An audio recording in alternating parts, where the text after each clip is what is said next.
Let's get started with our third presenter here. Last one of this session in Understanding Discourse 2. This is Simon Knight, who's going to be talking on behalf of his collaborators, who are Roberto Martinez-Maldonado, Andrew Gibson, and Simon Buckingham Shum. This is a short research paper, so we're going to keep it brief. Right. So thanks for coming. Just make sure I can see the time. So I underline the word towards here to remind myself to do some context setting at the start. Because this really is a paper about towards mining sequences and dispersion of rhetorical moves.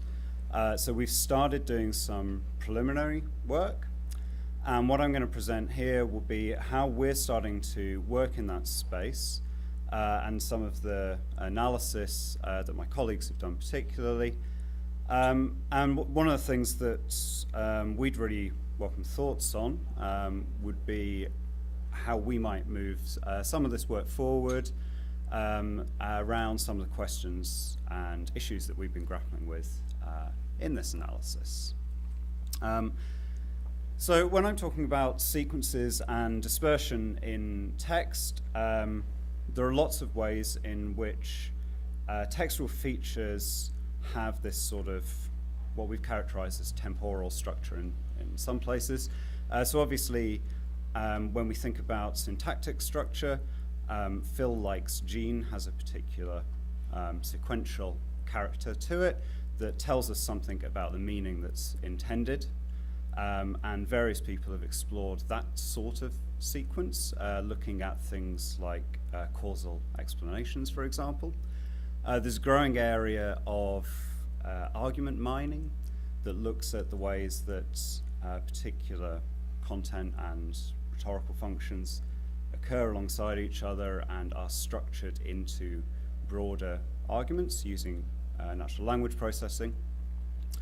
And then, of course, we can just be interested in trying to look at the ways that student texts, it is particularly student texts, have particular characteristic sequential functions. So, for example, students are often taught to write a prototypical paragraph in which the first sentence is a topic sentence. They provide evidence for that and then give some sort of conclusion. And there are various different models of that. And again, that's a kind of sequential structure.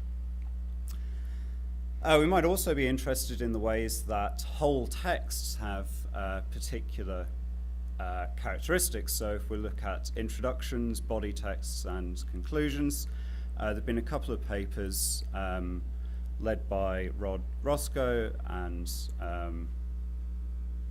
Danielle Namara's in the room. I don't think anybody else is. Exploring some of these issues. So humans can typically distinguish between introductions, body, and conclusions, although not with particularly fantastic accuracy. And we can model that using lexical sophistication and measures of cohesion with reasonably comparable accuracy.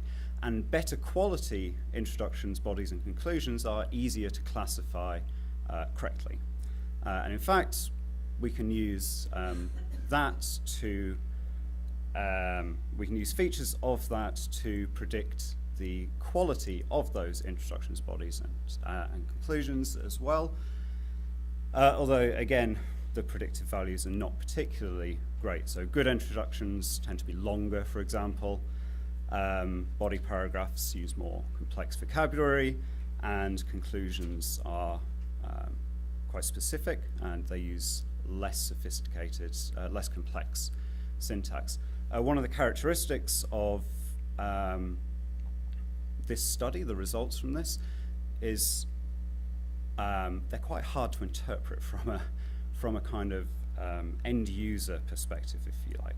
So, for example, if I were to show this to a typical academic who was teaching and trying to think about how they could use this information in their teaching, it's quite challenging to think about how they might implement some sort of intervention, say, from that information. What might be more interesting and more readily transferable into an intervention is looking at things like rhetorical structures, so the ways that students use language to create an argument, to take a stance on things. And Scott Crossley and colleagues, the same colleagues in fact, have looked at how particular rhetorical engrams get used in different sections and shown that those are a good predictor of paragraph quality. So when we're thinking about that kind of rhetorical structure, we can draw on some of the established literature in how students write, how people write, how scientific articles are structured. And one such well-established area of research is in this kind of rhetorical move analysis based on Swales, who's looked at the way that particularly scientific research articles have structures within the introductions that follow this kind of three-move structure. So they establish a territory, so claim importance, they make kind of topic generalizations and so on. Within that, they focus on a particular niche, so highlighting contrasts, raising questions about what has been done so far, indicating some sort of gap. And then they attempt to occupy that niche. So announce the purpose of the present study, indicate something about the structure of the article that's forthcoming, or some key part of the findings that will be in the wider text. And all of these moves can be characterized in terms of particular kinds of prototypical sentence structure that we might see. And as I say, that's particularly in science articles, although it does have broader application than that. And if we were looking for those, we might be interested both in terms of how the moves appear within particular sections. So we might expect more establishing a territory to appear in an very introductory section to an article. We might also be interested in how within any particular section there's a kind of recurrence of moves and patterns are gone through in those moves, so sequences of moves. And we might be interested then in whether or not there are particular patterns that appear more commonly in introductions and conclusions, for example. And in fact, one of our colleagues who was here for a workshop on Tuesday, but unfortunately couldn't stay around for the rest of the conference, Elena Kotos, at Iowa State, has done some work using this approach of John Swales to look at multiple disciplines and how the particular moves appear in particular sections of a text, and then to develop a tool that allows graduate students to upload a draft text of their own, or to paste it into this thing, and give them feedback both on which rhetorical moves are being identified. So, I've forgotten how fuzzy this screen was. The feedback in the middle here has colors on it, and those colors indicate whether or not it's a move 1, move 2, or move 3. And then on the right-hand side, there's a kind of dashboard function that says, in a typical article of this kind, so a typical biology article, for example, you're kind of really hitting the normal range there, or you seem to not have very many of this kind of move compared to normal biology articles, and so on. And it does that for all three of the moves, showing students examples of how they might introduce the particular moves, and also what kinds of steps they might have within that. Thanks. So all of that is to say that text sections contain different types of linguistic features that are appropriate to the section, and we might be interested in how those rhetorical features are distributed across a text within individual subsections, and then how they are ordered within a text as well. Now, this obviously lends itself to sequence and process mining approaches, where we're interested in the order of actions within a system, how they change over time, how particular things might co-occur together. And to the best of our knowledge, this type of approach has not been applied to student writing, particularly student essays, except for in the case of Elena's work. So we have a corpus of student essays, one part of which is from a first-year biology course, in which the students have to write a scientific report. It's a typical scientific report, so introduction, methods, results, and discussion.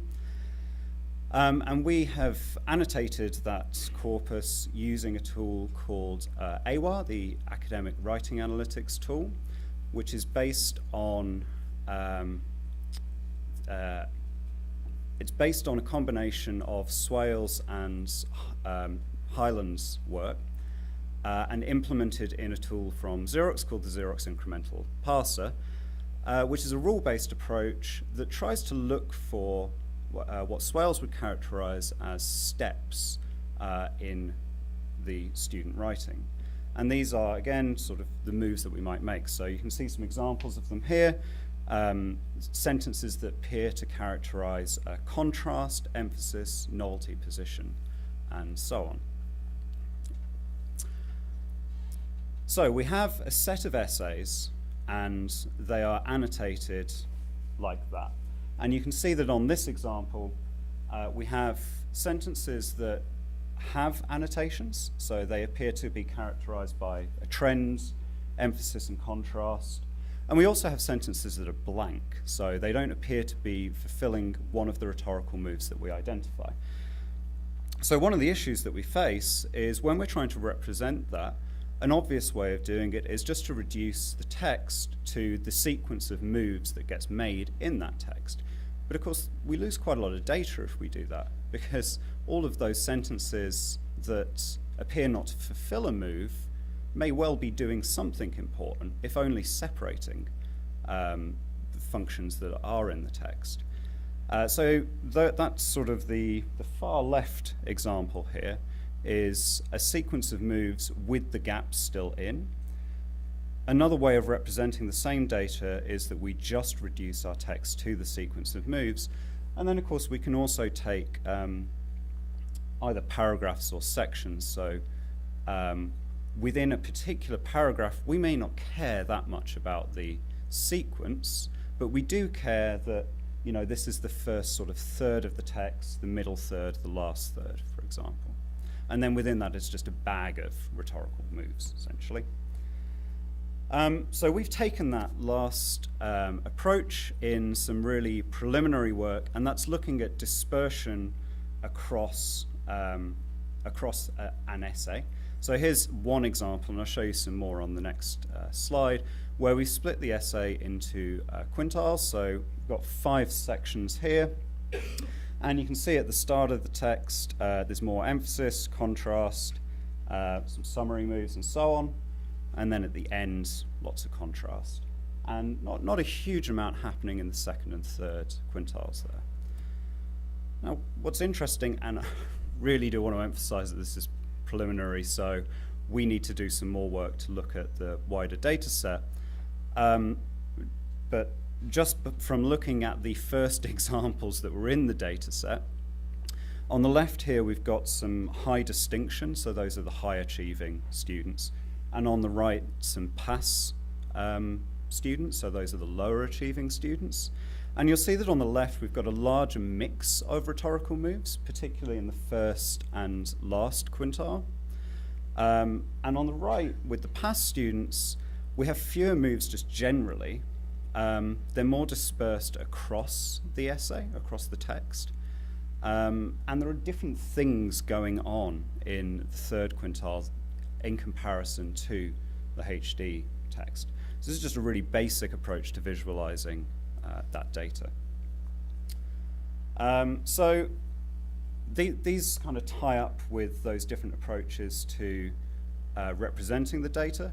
So you can look at how different features get repeated, how they're dispersed across a text or across subsections of text, the associations between particular features, and then whether or not you see sort of what you might characterize as processes. So that would be things like topic, sentence, example, conclusion, where we might see that being repeated throughout a text. And this is the bit where I tell you the questions that you want to ask me. So how representative? I'm gonna answer this one question because somebody should ask this question. How representative is the data that I've just shown you? Well, we had 276 texts.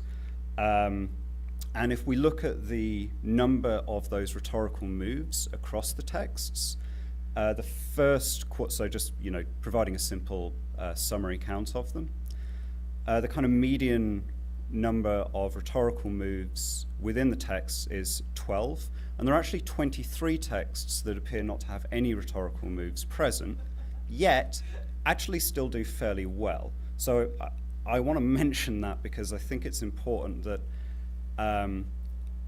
it's certainly not as simple as there's a direct correlation between rhetorical moves and grade, and that's one of the reasons that we're interested in these structures that sit above just like counting the rhetorical moves. Okay, so thank you to my colleagues, faculty of science colleagues, and a student of ours who did some preliminary work. Also, if you know anybody who wants to do a PhD and might like to move to Sydney, which is lovely, we are looking for PhD students at the moment, so please do let them know that. Thank you.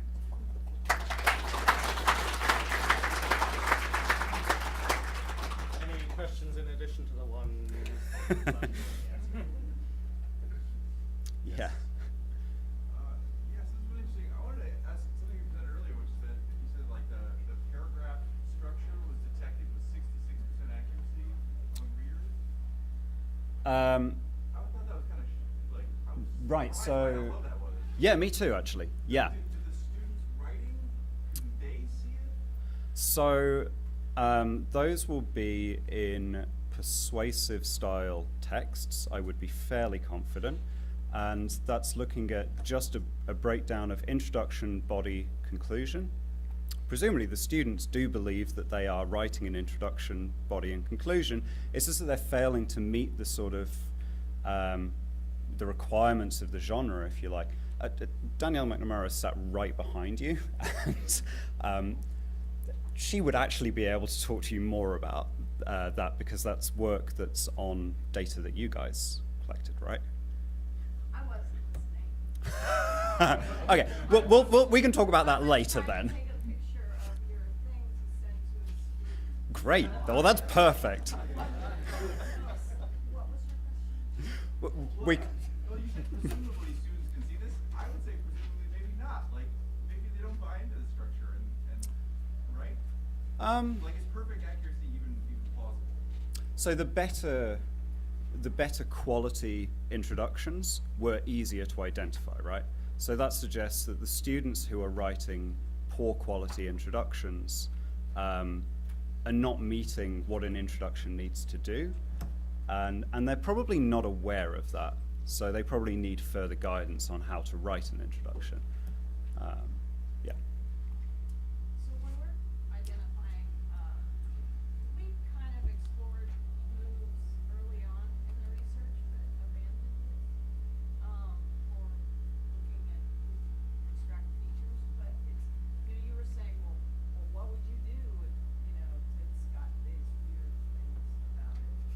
And I distinguish between using AI and more of what you're doing is more of a, cognitive science and theoretically motivated. Yeah. Way, and that Rod has a paper on that as well, where we did something like that, where you're going from top down Right. And rather than bottom up. And so essentially the whole goal is to say the introduction is poor, or which part is poorest, and then you don't talk about the poor parts. You talk about you give them the strategies to. so one major difference is the work that you guys have done is much more bottom up, and that really facilitates being able to say, okay, go and look at strategies to write introductions. A potential advantage of the approach that we're taking is because it's rule-based, we can actually say, we can pinpoint a little bit more closely, and it's more sort of human readable, if you like. I can help a student understand what a contrast statement is, whereas understanding lexical sophistication in introductions is, you know, that's not something you would try to introduce a student to except through a tutorial.